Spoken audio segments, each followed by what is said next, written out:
Namashveshtam manamapi Aishati putram atra swarupam Rupam tasyagrajamuri purim Maturim gostuvavitim Radha Kundamakirivaram Ahoradika Madhvasam Rapto Yasya Pradita Kripaya Sri Guru Tam Natosmi Gurave Gaurachandraya Radhikai Tadali Krishnaya Krishna Bhaktaya Tad Bhaktaya Namo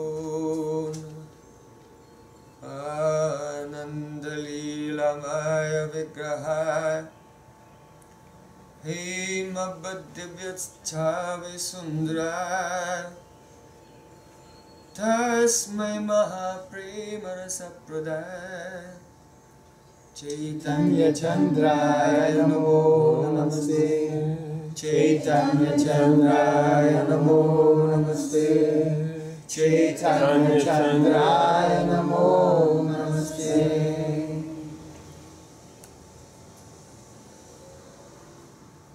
First of all, I offer my heart like flowers thousands and thousands of times at the lotus feet of my holy master, my supremely worshipable spiritual guru, Asmade Paramaradatam Guru Pada Padma Nittalila Parvisht Om Vishnupad Ashtotara Satta Shishimad Rupanugacharjavarya Srila Bhakti Vedanta Narayan Goswami Maharaj.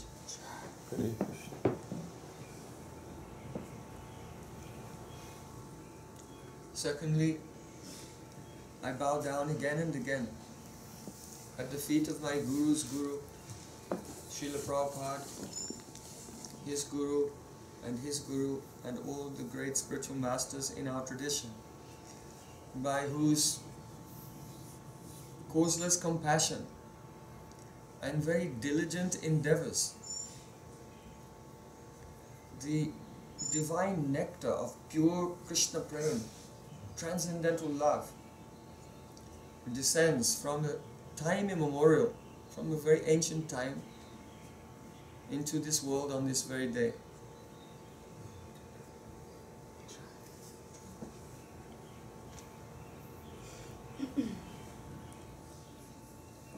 This is the active principle in spiritual life.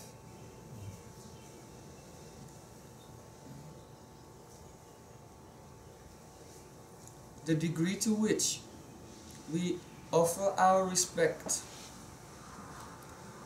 to those masters who have entered into the mysteries that have yet to be revealed to us, to that degree their grace descends.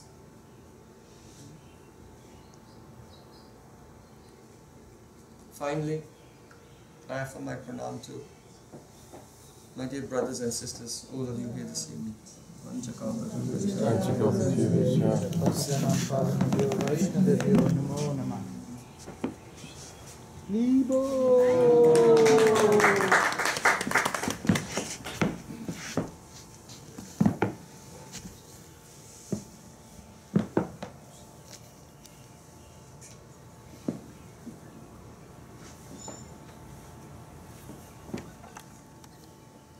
So I have come from very far away. Perhaps you have heard of Vrindavan, on the bank of the sacred Jamuna river in northern India. This is a very sacred place. There are about 5,000 temples there. And for thousands of years, saints have assembled in that place to practice their sadhana, to gradually purify their consciousness and realize the nature of the Atma, the soul, and the nature of the Supreme Soul. Now I find myself in a yoga studio. So I want to speak a few words about yoga siddhis. Everyone here has studied yoga? Who knows the Sutras of Patanjali? You can raise your hand.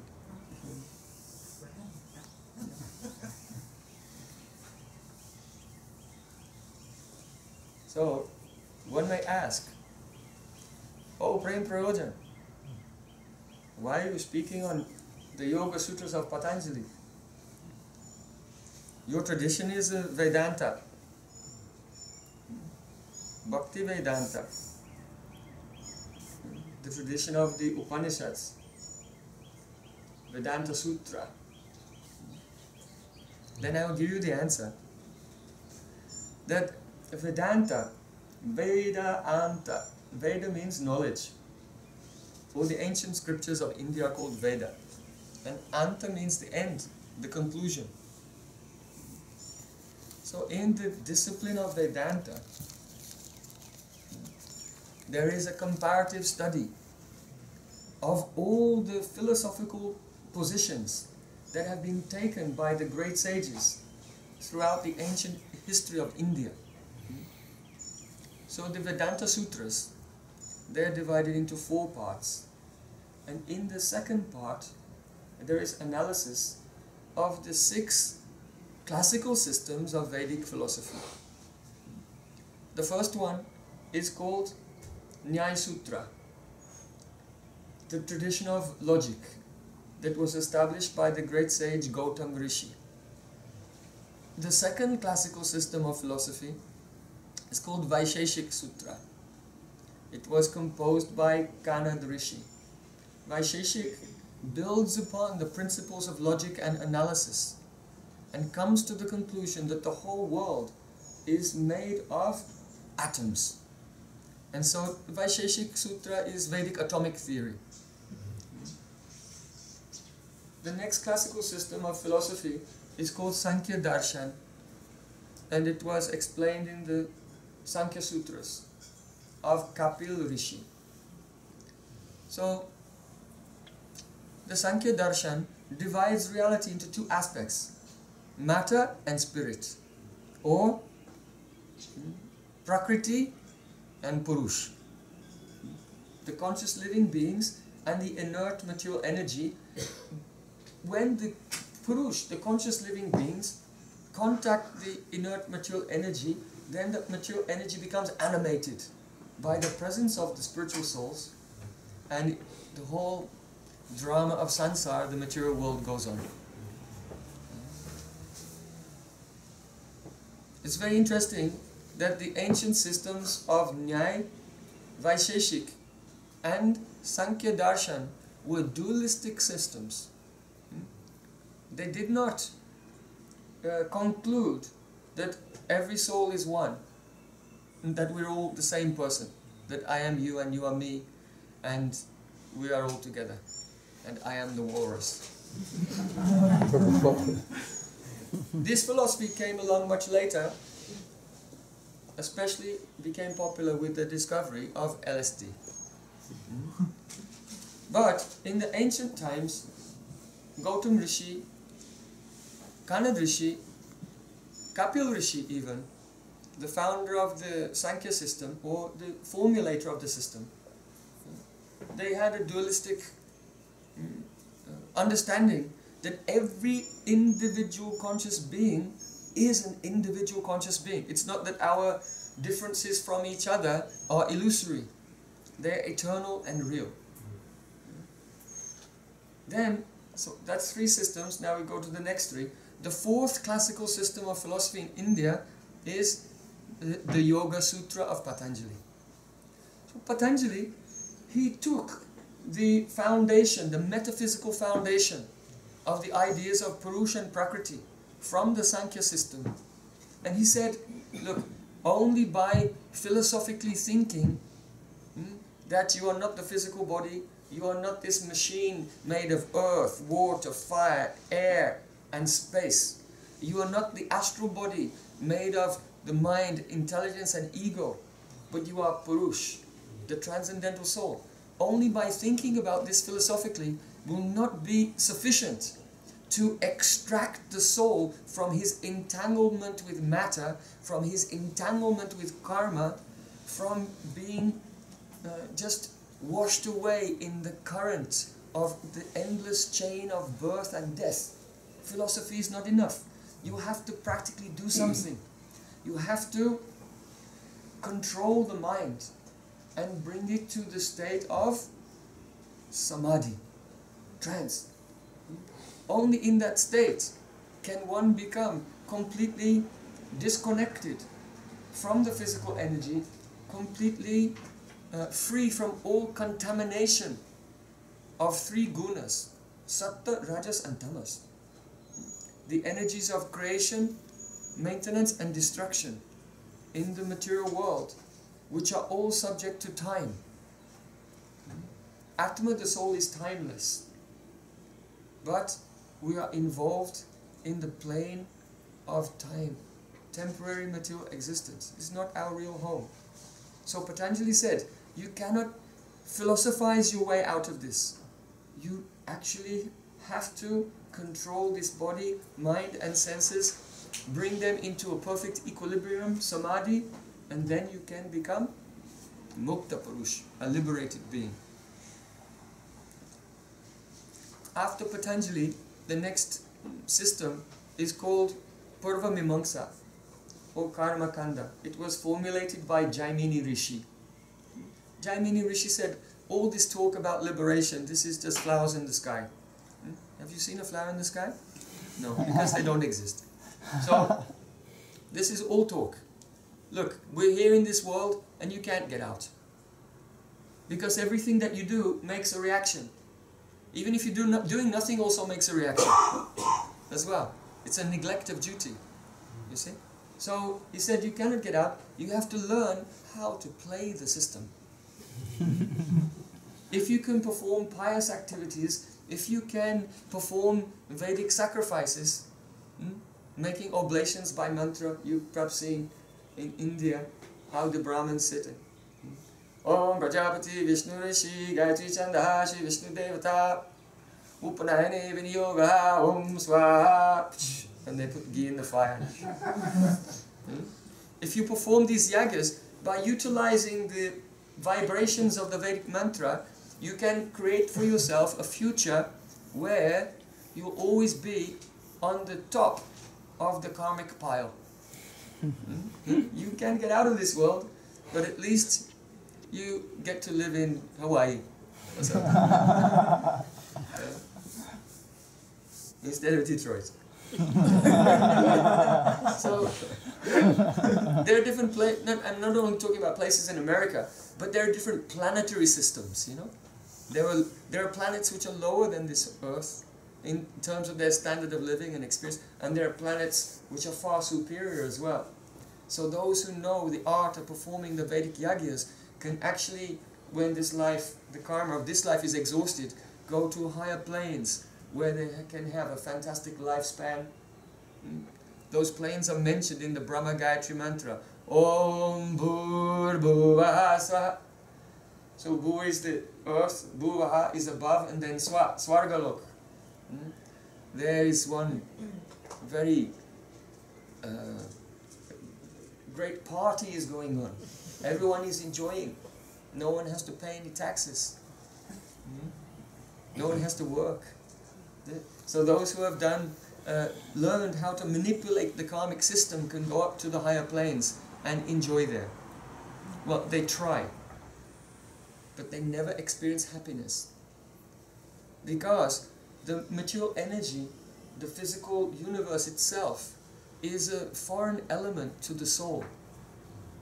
The soul is a transcendental spirit. It is one minute portion of God's love. And unless and until the soul is united with his source in a pure, unconditional, loving relationship, then satisfaction will elude us.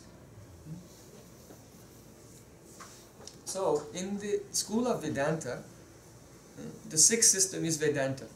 So 6 classical systems, there's an analysis of all the various points of view that have been put forward by the great sages in India for thousands of years. Now, actually, all of these sages, though they have different points of view, they were enlightened. But they've deliberately taught different systems as part of a holistic education system for their students. That by analyzing these 6 different ways of looking at reality, one will come to be familiar with, one will become acquainted with the strengths and also the weaknesses of each idea, so that you can gradually collect the strengths, that you can put aside the weaknesses and come to the conclusion. Because human beings, it is said human beings are the rational animal. Of course, everyone's not always very rational, but we try. So by the process of acceptance of things and elimination of other things, someone can come to the conclusion, and the conclusion is bhakti, devotion. Devotion is the path to know the Supreme Conscious Being. That is Vedanta, Bhakti Vedanta. So, what is positive about the yoga system is the analysis of psychology. So let's discuss this for a few moments. The analysis of psychology. Patanjali has said, Yogas chitta vritti nirodha. He gave the definition of yoga. He said yoga means to arrest the modifications, the fluctuations, the whirlpools and eddies, the ripples in the lake of your mind. If the mind is like a lake, then we see that when the surface of water is disturbed, if you throw stones into water, then you cannot get a clear reflection of anything. But when the water starts to become calm, then a reflection appears. This morning I was sitting and meditating on the bank of one lake. And there was a gentle breeze blowing, and the gentle breeze was just making slight ripples in the surface of the water. And so, the trees were reflected on the surface of the lake. They were reflected, but it was somewhat distorted, just slightly distorted. And had the water been completely still, then there would be a crystal clear mirror image of the trees in the water. So, in the same way, Patanjali said, our mind is like that. If the mind is in a state of perfect equilibrium, then you will have a very clear, conscious perception of yourself, reflected. The soul is reflected, its nature is reflected in the mind.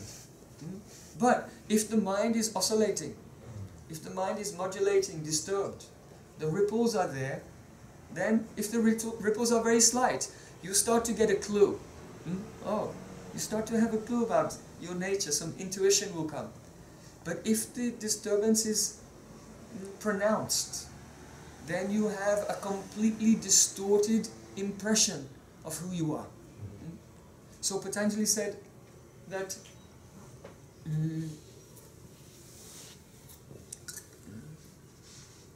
Sarupavasthanam. If the mind is in a state of equilibrium, then you will be situated in consciousness of your swarup, your true nature. Tada drastuhu sarupavasthanam. At that time, the seer, the witness, is situated in his true nature.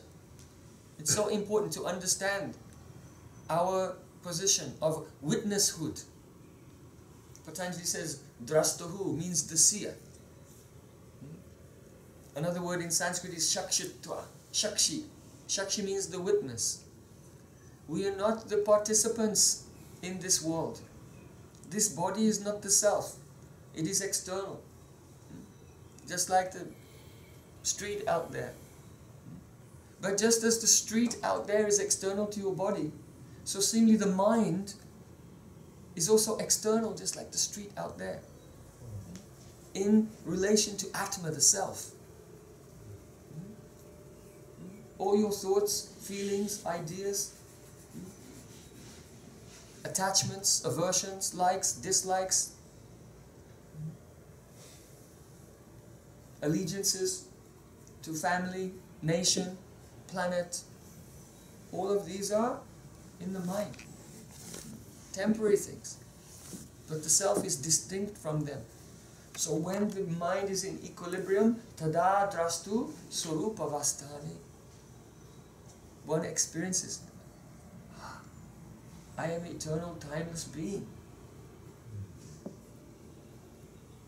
Satchidananda, full of consciousness and full of joy. But if the mind is disturbed, Patanjali said then, vritti sarupyam, what will happen? You will be immersed in identification with the motions of the material energy. You think that it's you. You think that you are young, or old, or black, or white, or male, or female. And whatever, by the law of karma, pops up into your mind, you think that was me, I just made that choice. Hey everyone, I just had a good idea. It was not your idea, it was not your thought. It was only a ripple in the lake of the mind, coming as the echo of past karmas, impelling us to create more karmas. And in this way, to extend our visa in the cycle of birth and death. So it's extremely important to learn how to calm the mind, make the mind peaceful. Patanjali and his main disciple also, Vyas, in his commentary on the sutras, explain there are 5 stages of disturbance or the lack thereof in our consciousness. So the first stage is called Mudha. Mudha means stupefied. That is the time when tamagun, the mode of ignorance, the mode of darkness, the mode of inertia is prominent within the mind. That's the time when you've had a really late night. But anyway, the next morning you have to get up and go to work. And you wake up and not so much brain activity. That's when coffee is necessary. Why? Because all types of intoxicants are rajasic. They create rajas in the mind. So then you have a cup of coffee and the mind that was dull suddenly springs to life. Personality makeover.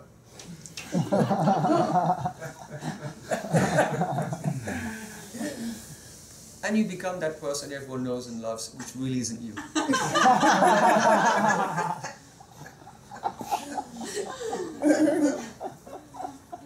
So, what happens when the mind becomes rajasic, passionate? Then it cannot focus on one thing. It's jumping here and there from one thing to another. So that's the next stage. After Mudha, the next stage is called Kshipta. Kshipta literally means in Sanskrit thrown. Thrown here and there. Hello Bill, how are you doing today? Oh, look, a chicken.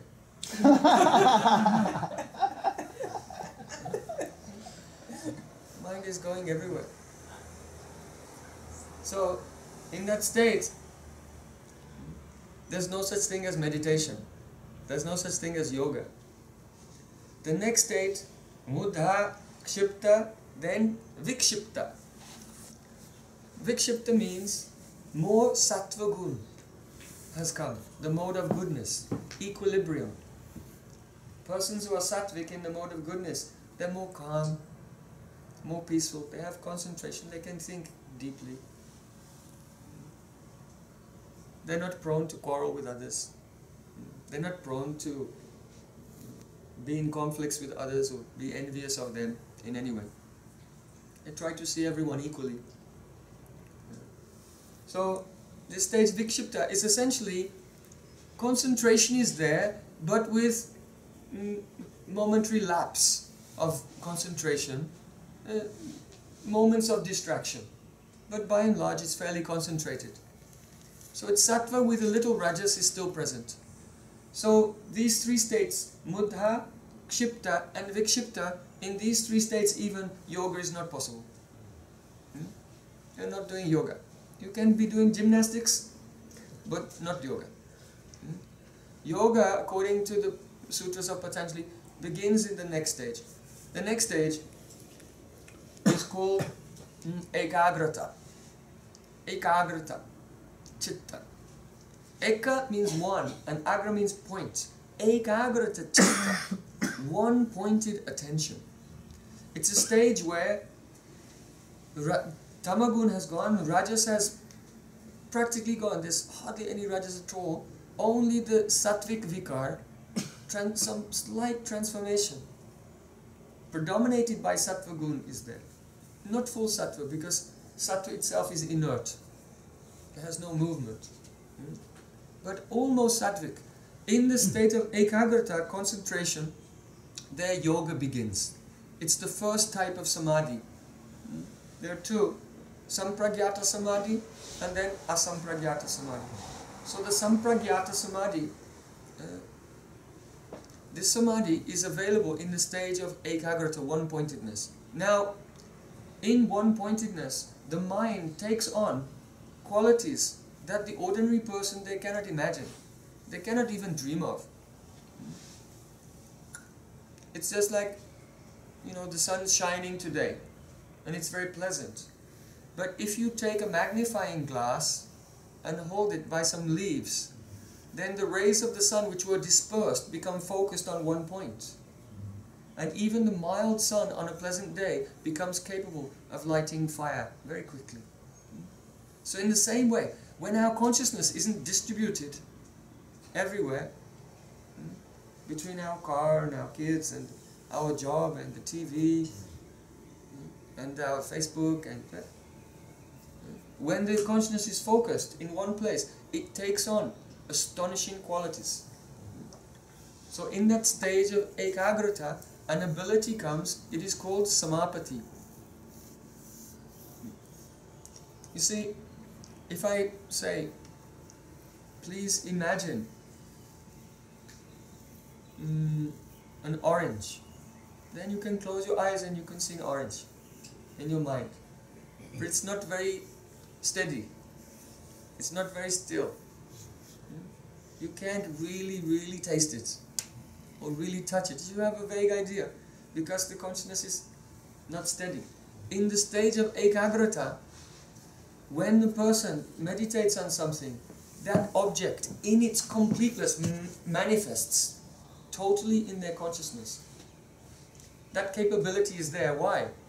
Because of the elements of the world, ego, intelligence, mind, space, air, water, fire, water and earth, all the gross elements are included, their qualities are included in the subtle elements.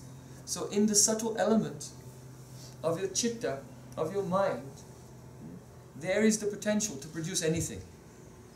You understand?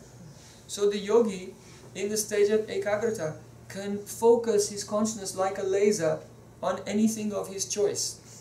And that object appears, and he can attain complete knowledge of that. This is how, in India, the system of Ayurveda, or Ayurvedic medicine, was discovered. They did not learn about biology by cutting open corpses and pulling out the parts and looking at them and drawing pictures. But rather, by doing the samapati, concentration on the various organs of the body, those organs appeared for complete inspection, without chopping anyone up, without dissecting anyone. And their natures also, not only the gross physical properties, the gross physical properties appear in the first stages of sampragyata samadhi. That is called the nirvitarka. But also, the consciousness can penetrate into the object and understand its subtle capabilities as well. That comes in the stage of nirvichar. Nirvichar, sampragyata samadhi. And in this way, the knowledge of the body, the knowledge of the world, indeed knowledge of the whole universe was collected. Perhaps some of you are familiar with Jyotish, Vedic astrology. So the knowledge was not collected by making all mathematical measurements, but it came in samadhi of a great sage named Parashara. Parashara Muni, he wrote the Shastra, the Jyotish Shastra of India. He's the father of Vyasadeva, who himself wrote the Bhagavad Gita and the Mahabharata and all the Vedic texts that you are familiar with.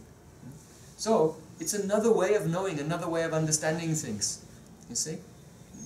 Now, at that stage, the yogi can, at will, begin to develop siddhis, mystic powers. Essentially, he can become a superhero. For example, if he'll focus his concentration on the element of air, then he can take from that element, he can absorb from that element its properties and begin to float and fly at will in the sky. If he will concentrate on the Manipurak chakra, you see, you have 7 chakras. Beginning from the lowest one is earth chakra, then water, then fire. So, visibility is a quality of fire. Because without fire or light, you cannot see anything. So when the yogi meditates on the Manipurak chakra, he can identify the qualities of fire, the quality of visibility, and at will, he can withdraw that quality. And when his meditation, he withdraws the quality of visibility, then he disappears and becomes invisible. When he meditates on the element of space in the Vishuddha chakra, then because space is the element which accommodates the movement of sound, he develops the ability to hear a conversation in another country, very far away, because he becomes in touch with the element which is the medium for sound and can hear at a distance. In this way, all the senses can be vitalized to superhuman states. These are called yoga siddhis. One can develop tremendous powers. So, all of this is Maya, illusion. You see? Patanjali never tells people that, hey, read my book, you can get all these powers. What he says is, be careful when you're meditating. As your meditation nears perfection, all of these powers will come to distract you from the ultimate goal of transcending the world and discovering your true self. And so, Patanjali has said, the fastest and the most effective and the best way of attaining samadhi is what? Who knows the sutra? Samadhi siddhi? Yes. Where did that come from? Over there. Samadhi siddhi Isvara pranidhanat. It means the perfection of samadhi comes from the pranidhan. Complete surrender to Isvara. Surrender to the will of God. In the Vyas Bhasya, there Patanjali's disciple writes that Isvara pranidhan means Vishesh bhakti, intense devotion. Intense devotion.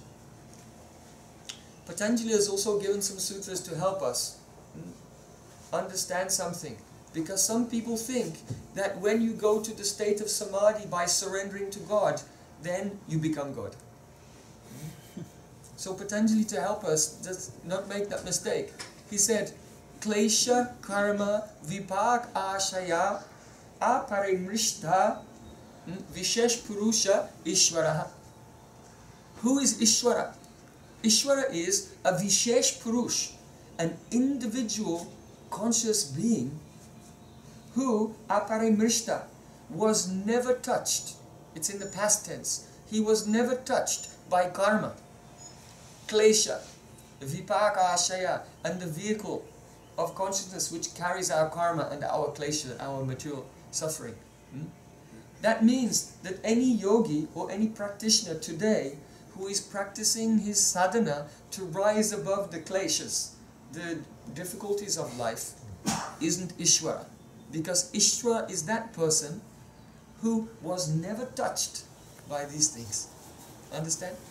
Then he said that the Prachina Purva Guruhu, that Isvara is the Guru.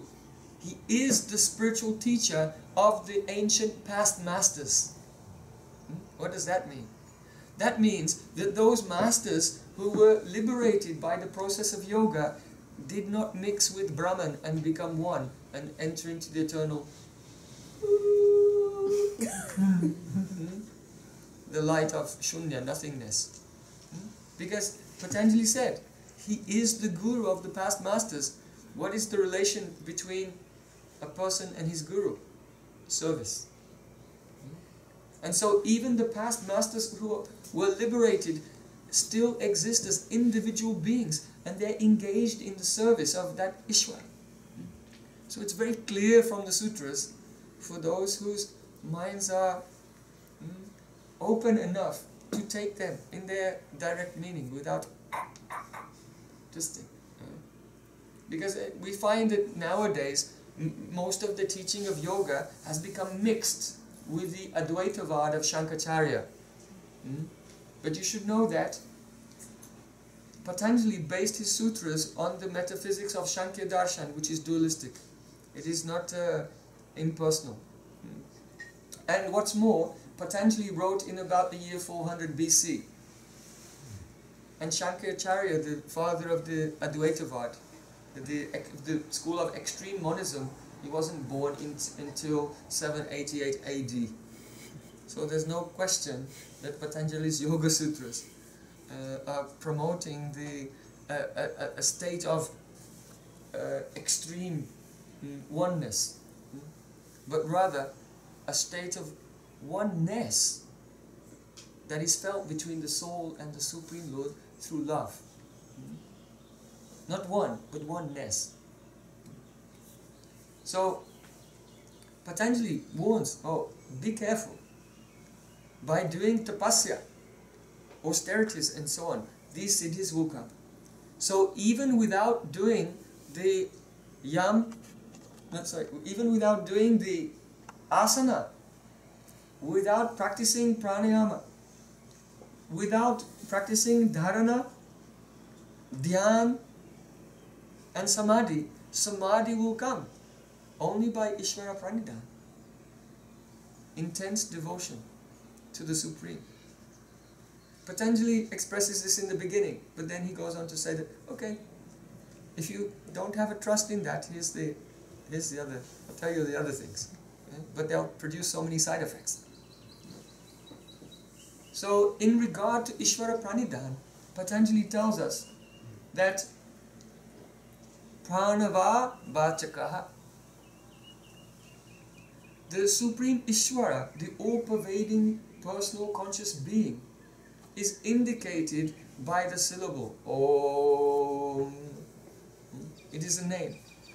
And the best way of doing Ishvara Pranidhana, developing bhakti to the Supreme Consciousness, is Tad Japas Tad Bhavarta. To do japa, repetition of the vibration of the names of the Supreme Being, while meditating on the deep meaning of those names. So, to sit quietly and repeat the mantras of the various names of God in a spirit of supreme surrender, this is considered to be the highest method of spirituality.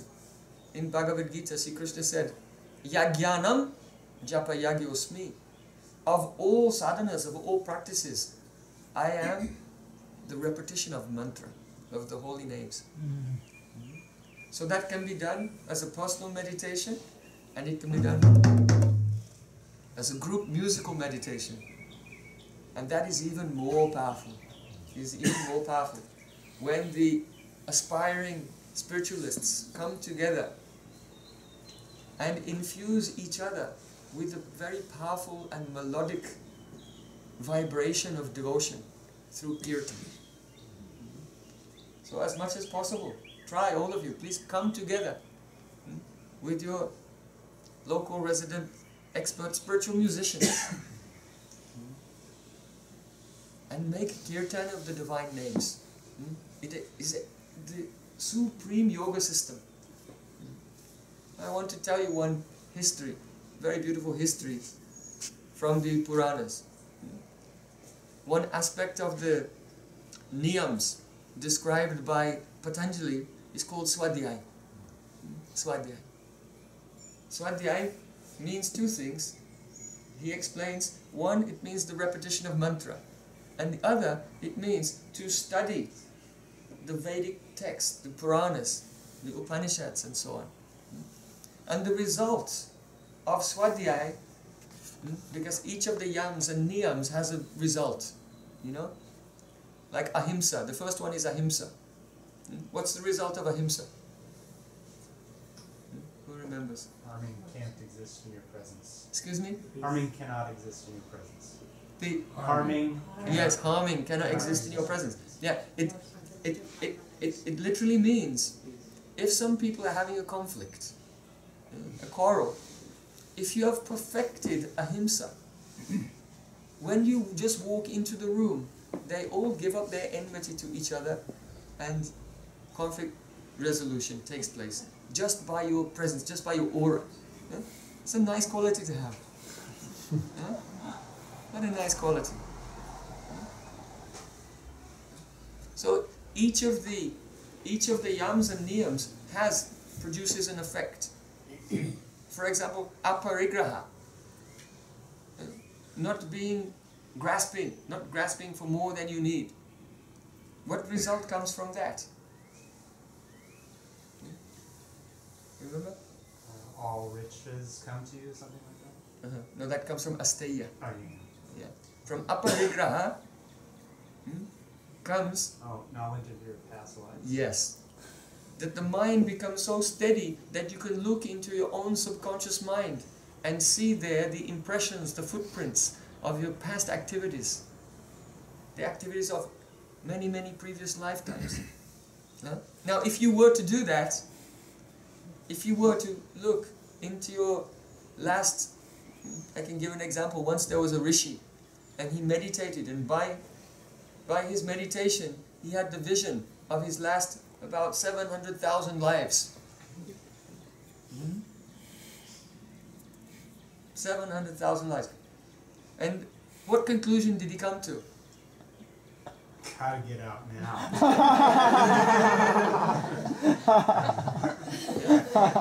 He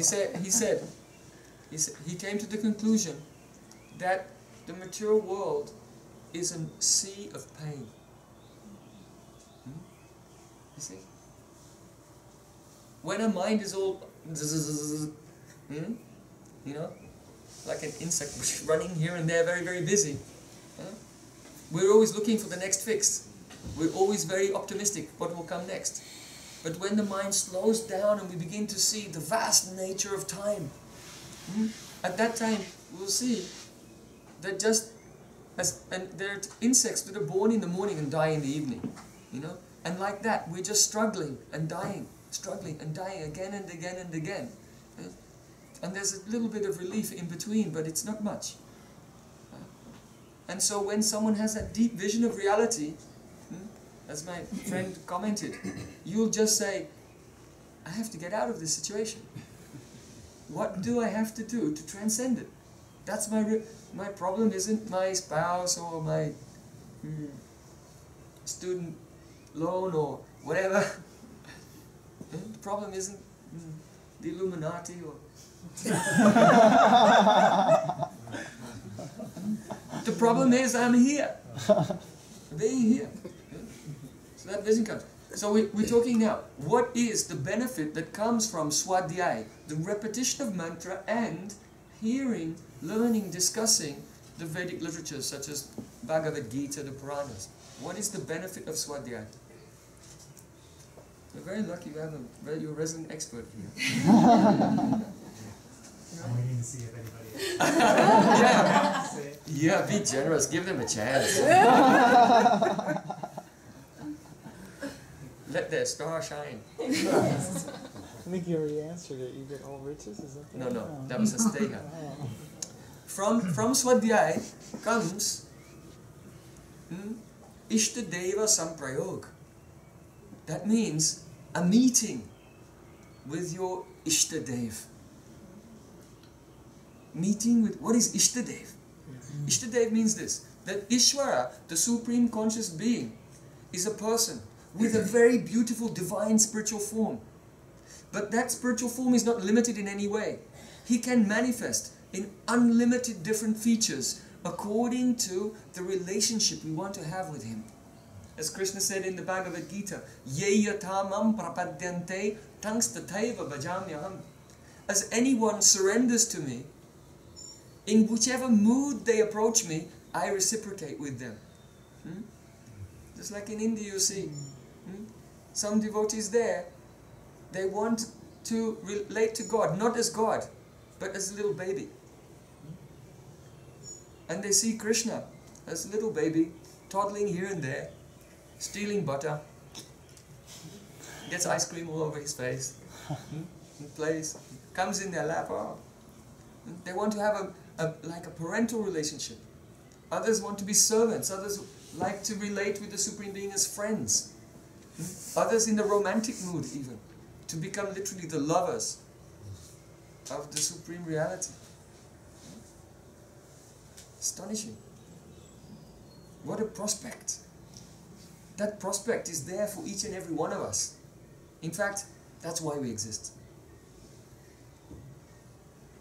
So, from the swadhyaya comes the Ishtadeva Samprayog, means Ishta, the one whom you love in the very form which is Ishta to you, that is, which is most desired by you.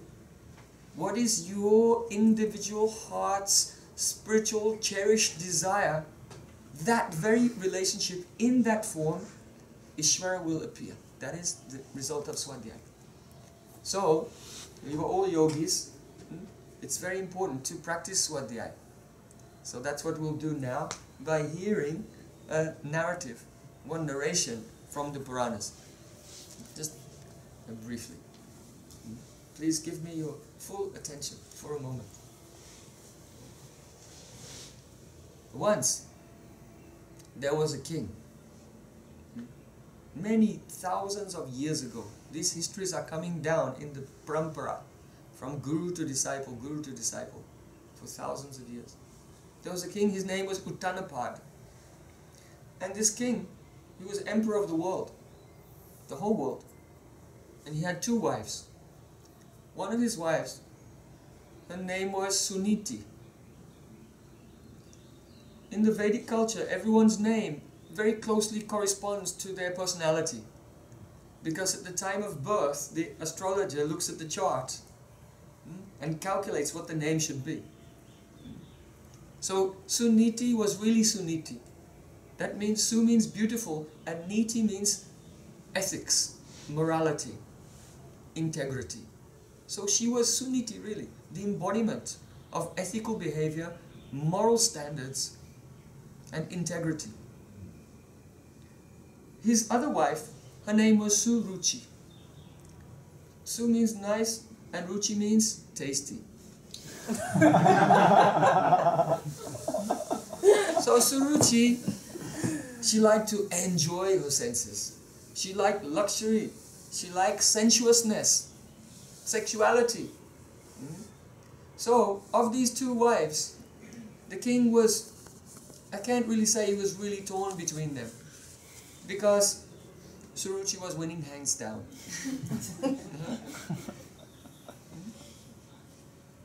Because Suniti always liked to do religious things, but Suruchi was very passionate. So she would keep him awake at night. And he was very attached to her, and he was very neglectful to his spiritually inclined wife. So they both had children. And the son of Suruchi, his name was Uttam. And one day he was playing in the lap of the king, when the king was sitting on the throne. And the son of Suniti, he was only about 5 years old. His name was Dhruva. So Dhruva saw his father sitting on the throne and his stepbrother playing there, and he also wanted to join in. So he came and he tried to climb up onto the lap of his father.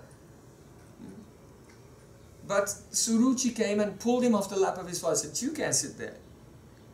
You'll never sit on that throne." Why? Because you were not born from my womb. If you want to sit on that throne one day, but not in this life, you have to take birth from my womb. So you have no control over that. You should go and pray to God. Only God can fulfill anyone's desires. Lord Narayan. Krishna's opulent feature, the feature of power, is called Narayan. So then the little boy, he was mortally wounded, emotionally, scarred by this experience, and he ran home to his mother crying and crying. And his mother said, "Alas, what she has said is true. I'm completely neglected by your father, and you'll never sit on that throne. I am unfortunate, you are also unfortunate." He said, but she said, "I can fulfill any desire by worshipping Narayan." His mother said, "That's also true." The little boy said, "Where can I find Narayan?" She said, "Well, the sages, they go to the forest to find Lord Narayan." So then the little boy said, "Okay, then I'll show everyone. I'll get a kingdom bigger than the kingdom of my father, than my grandfather and great-grandfather, and all." And he ran into the forest. He didn't understand when his mother said, "The sages go to the forest to find Lord Narayan." They don't find him in the forest. They find him by meditation and So the little boy was wandering around in the forest. Narayan! Luckily, he was actually doing the best thing that he could possibly do, and that is chanting the holy names loudly. Narayan! And he was looking in caves, in the bushes, in the holes of trees, full of Narayan, but he couldn't find him. So there was a disturbance in the palace, so the princess disappeared. And one very great guru named Narad, perhaps you have heard of him. He's the author of the Narad Bhakti Sutras. So he heard of it and he went into the forest. And he was looking here and there, and gradually he found the boy. He said, "Oh, Dhruva, why are you so upset? Don't be like this." Dhruva said, "Can you help me find Narayan?" He said, yes, I can help you find Narayan. But it's very difficult. You're just a tender boy. You can't do it now. Why don't you go home? And when you're older, I'll teach you how to find Narayan. Because Narad, he knows, he has realization. So Dhruva said, no. I'm not going home. I'm not going back to that place. Either I'll find Narayan or I'll die. So you should teach me how to do it. Narad said, your heart is so disturbed, you're so angry. You should just first learn how to become stable and happy. How is that? You should meditate on 3 things. Satisfaction, joy. Joy, satisfaction is one thing. Friendliness and compassion. Patanjali also mentions, if you meditate on the quality of compassion, then that quality will grow in you. If you meditate on the quality of friendliness, that quality will grow in you. If you meditate on the quality of santosh, satisfaction, you become satisfied. Also, samyam, it's called samyam, focusing on different qualities. So Narad told him, you should do this. If you do this, you'll never be upset in your life. It means that if you meet someone who's less fortunate than yourself, just show compassion to them. If you meet someone who's equal to yourself, make friendship with them. And if you, the big problem is meeting persons who are more qualified than yourself, because that burns. Envy comes. So if you meet someone who's more qualified than you, in whatever way, in beauty, in wealth, in education, popularity, whatever it is, then you should become joyful. Practice becoming joyful in the company of those who are superior to ourselves. What? That's a course of celebration. Because yasya satsangati pungsa manivat satad gunai. We imbibe and take on the qualities of those we associate with. So if as far as possible we can always be in the company of those who are more evolved than ourselves, what will happen? We'll evolve. That's a cause of celebration. It shouldn't be a cause for sadness. So Narad said, if you practice this, you'll be happy in your life. Don't be worried. But Dhruva wouldn't listen. He was like a snake who'd been stepped on. He wanted to get even. So then Narad said, all right, but you have to follow my instructions precisely. Take bath in the river and come back. So he took bath and came back. And Narad initiated him. This is called Diksha. Without Diksha, Diksha means Diksha. Dipya Jnanam Dadati. The giving, the transference of Divya Jnana, divine knowledge, and Ksha. By the appearance of that divine knowledge, Ksha, Kshayate, means that all one's sanskars, the conditioning within the chitta, becomes obliterated. And the consciousness becomes pure. That's Diksha. Something is given, something is taken away. So without Diksha from a qualified guru, who has realization of the mantra, anyone cannot become perfect. Siddhi. So Narad gave him mantra and told him how to do his daily practice. How to remember the mantra, how to meditate on the form of the Lord. He told him also how to do archan. Archan is an important part of the meditation. He told him, when you go into the forest, you should make from earth a vigraha, a deity of your Ishtade. And you should bow down to the deity. You should pick flowers in the forest and say, "Oh Krishna, it is my desire that just like this flower, my heart will be soft and fragrant and full of beautiful qualities. So with this desire, Esha Pushpanjali, so you should offer the flowers of your heart at the feet of your Ishtade. You should bathe with water. Make garlands and give garlands. Offer prayers. And then remember your Diksha mantra." So every day Dhruva was practicing this very, very strictly. For the first month, he was only eating every 3 days.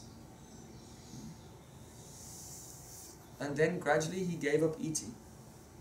In the next month, he was only drinking some water every 9 days. Then he gave up drinking water. Then in the next month, he was doing pranayama. Pran means the motion of the vital force. And ayam means to extend. That you practice extending the cycle of your breath until the cycle of inhalation and exhalation becomes so long.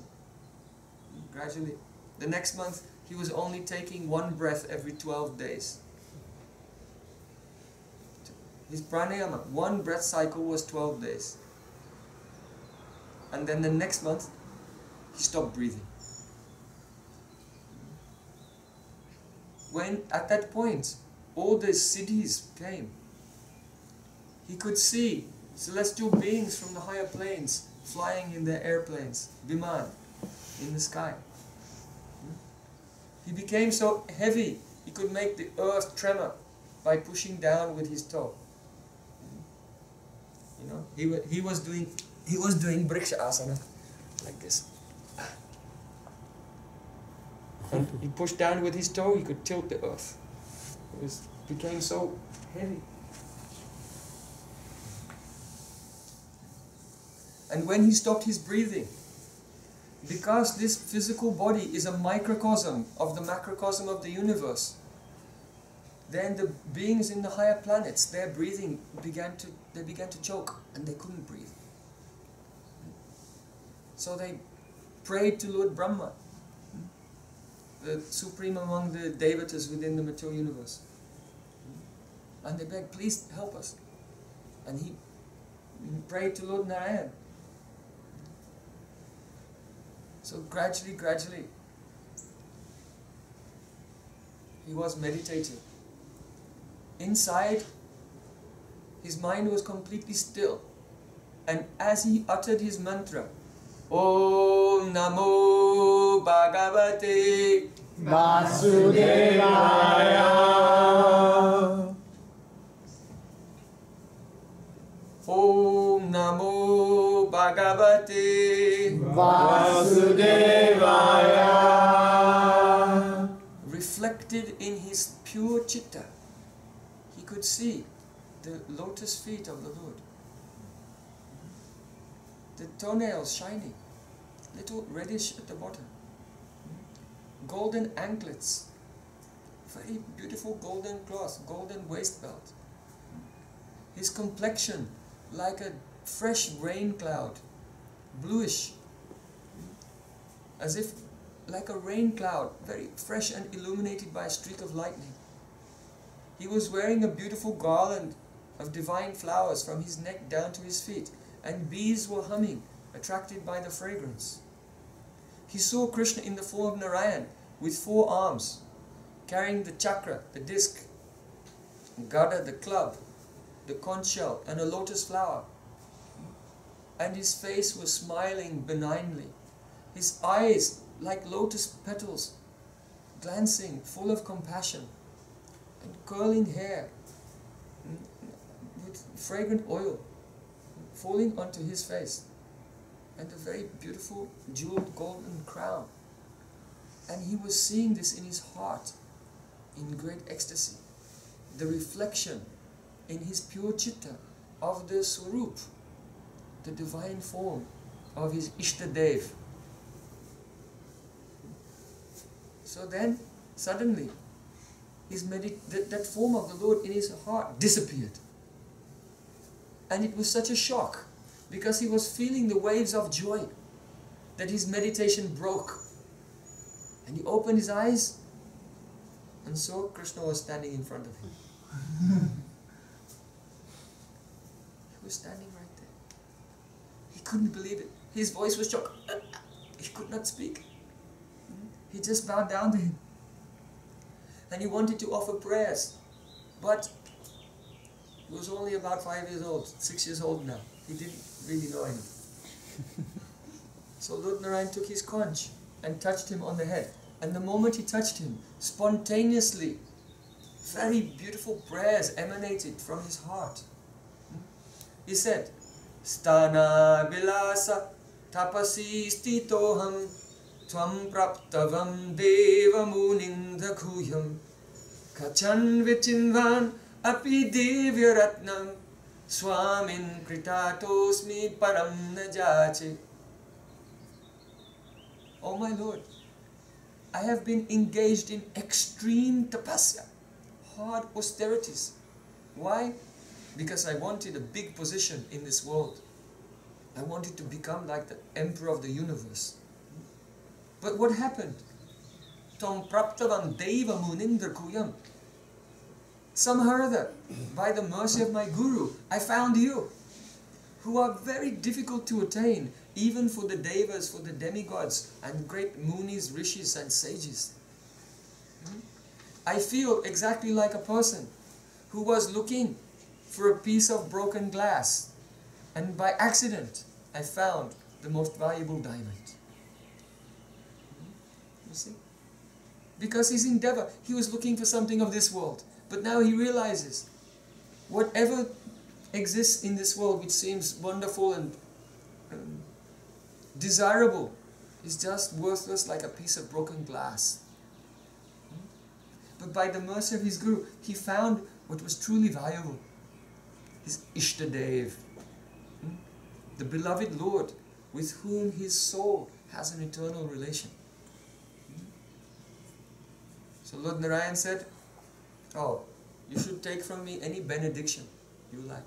He said, Swamin kritatosmi param najate. Just seeing you, I'm completely satisfied. I don't want anything.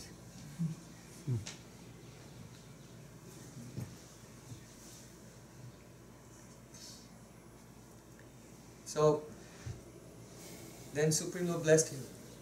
Because at the time of doing your sadhana, you wanted a kingdom. So I will give you that. Very soon your father and your brother, they'll pass away.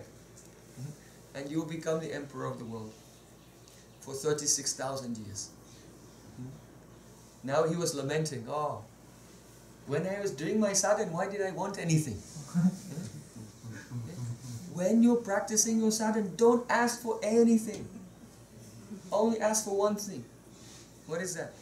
Premadhana bina byarta daridra jivan dasakori vetan mori deho premadhan. Chaitanya Mahaprabhu taught, one should pray like this. Without the treasure of prem, love, I'm a beggar. I am completely destitute, poverty-stricken person because I don't have the treasure of love. So please, simply accept me as your servant and pay me the salary of love. Don't have any other desire in your mind, because you'll end up having to fulfill it. And you'll realize that it's utterly worthless in comparison with the true goal of life, prem, love. So, then Lord Narayan disappeared and Dhruva returned to his home. And he was welcomed there by everyone as a great hero. He became a worthy king and he promoted the spiritual values of pure bhakti, pure devotion throughout his empire. So, Dhruv, the word Dhruva means fixed. In Vedic astrology, there are so many stars and they're all moving.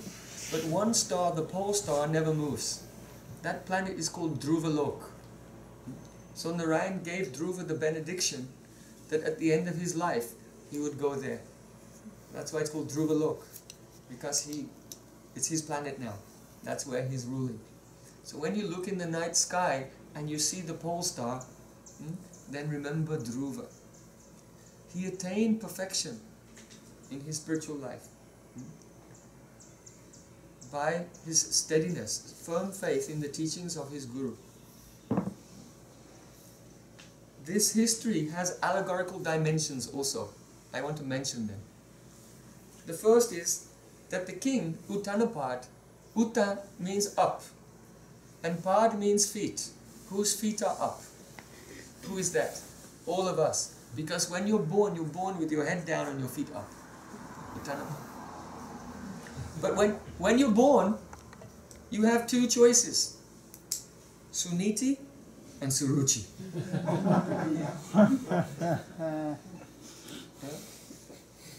If you follow Suruchi, then what do you get? Her son's name was Uta. Uta means the best. That means you just get a big ego. I am the best. That's all. But if you follow Suniti, then by living a moral, an ethical and pure life of self-restraint and dedication to God, then you become Dhruv, fixed. That means you will attain your eternal unchanging position, the Swarup of your soul. Because every soul is different.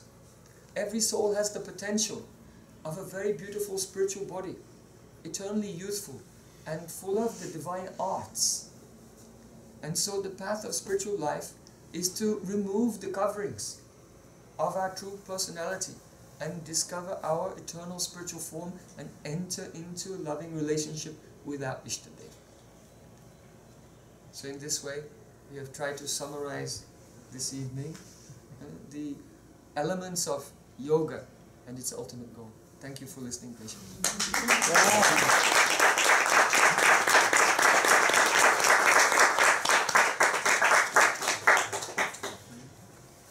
I'd like to invite everyone also, if you ever feel like going to India, you're welcome to visit our ashram. You can take details from our devotees after this kirtan. We'll have a kirtan now. But this kirtan will not be a sitting meditation. Actually, you're always sitting, because the Atma is sitting on the lotus of the heart. But the kirtan, the meditation, has many waves of ecstasy if your body is dancing. So I'd like to have a dancing kirtan now. So everyone can stand up and join us. Join the